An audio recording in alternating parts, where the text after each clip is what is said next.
We've never seen Russ show the businessman. We've seen him the father. We've seen him the husband, but not the businessman. And he answered. He said, I'm frustrated.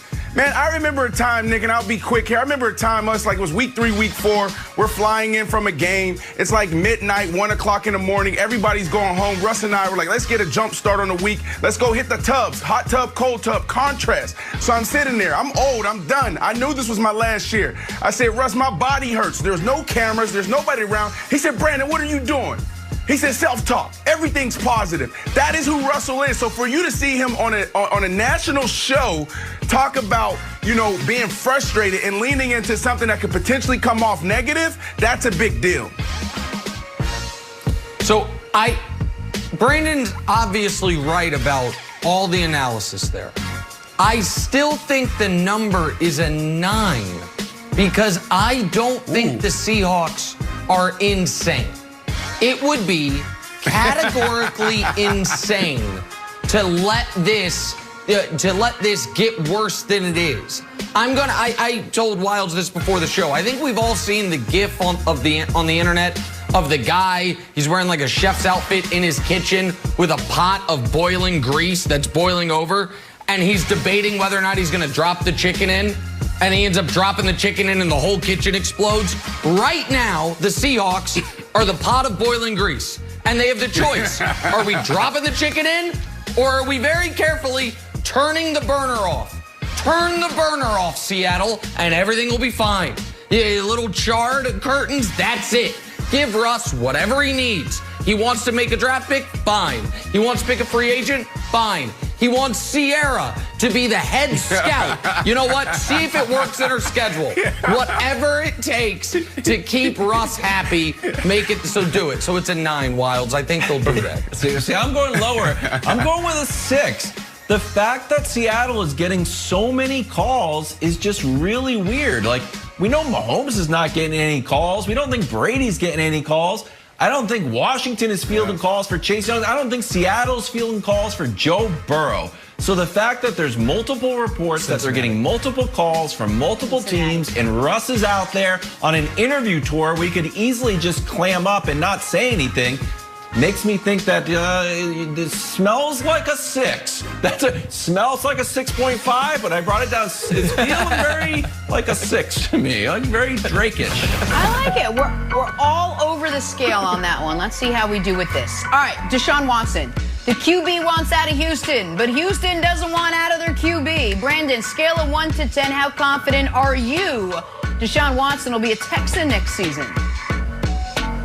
This is a 1, Jenna. The man told us what he wanted. He said, I don't want to be here. Trade me. He said that. We know that. So move on. Stop trying to hold this guy. Like, there's this word that get thrown around with our executives. Nick used it earlier on in the show, the precedent. This is the precedent. If we set the precedent, if we let you go, the guys that follow is going to ask for the same thing. Well, Stafford he asked for his ticket out. He got out. Aaron Rodgers, if he wants to get out, he can get out. Let Deshaun Watson go. This makes sense. There's a changing of guard now. No longer are players saying, you know what, I'm going to put all my faith and hope into the organization, this general manager and this owner that's going to dictate what my career is going to look like, what my legacy is going to be. Now guys are teaming up saying, you know what, let's do what the basketball guys are doing. Let's go find the perfect situation. Deshaun told us exactly what he wants. He wants out. Let the man out. So I think it's a 3. Because A, I never put it past the Texans organization to act totally illogically. B, I think that they are currently like almost acting spiteful. When you see they fired the equipment manager who happened to be one of Deshaun's favorite people, it's almost like they keep upping the ante. And C, I'll go to the other team in Houston. James Harden is not currently on the Rockets. But he did start the season on the Rockets, and it took that press conference to finally break the dam. So I wonder if come week 1, they're going to dare Deshaun not to show up. And if he doesn't show up, then they start doing the real trade conversations. So I'm going to say there is a chance, Wilds, that he starts the season with the Texans, even if he shouldn't.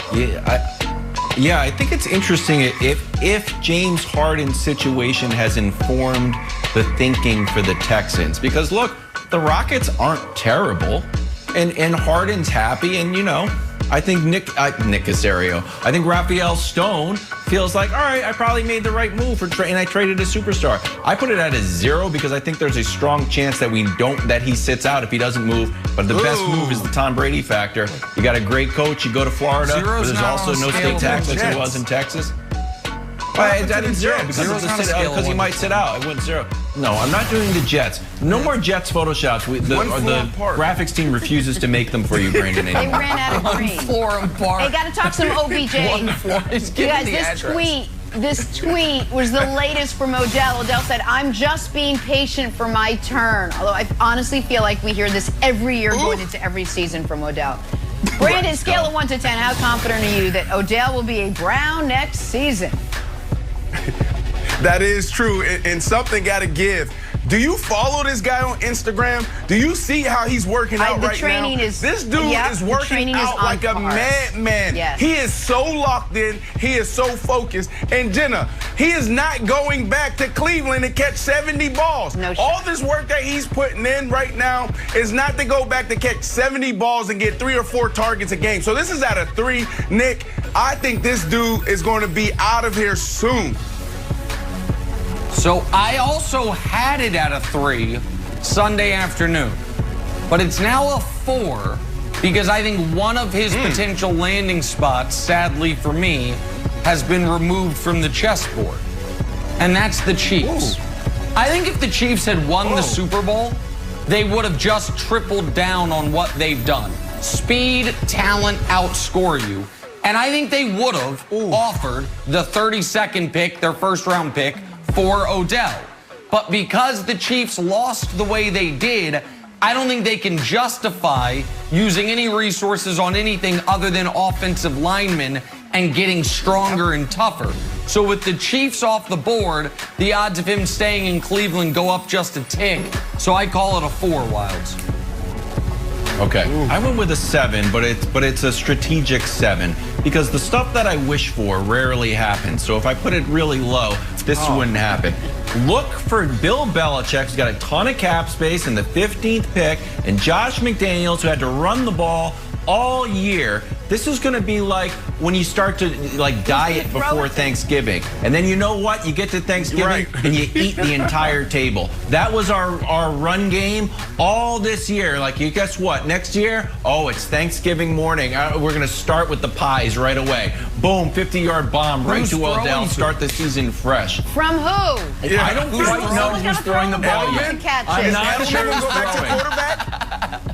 Edelman, Hall of Famer Julian Edelman. The javelin? You're running out of options.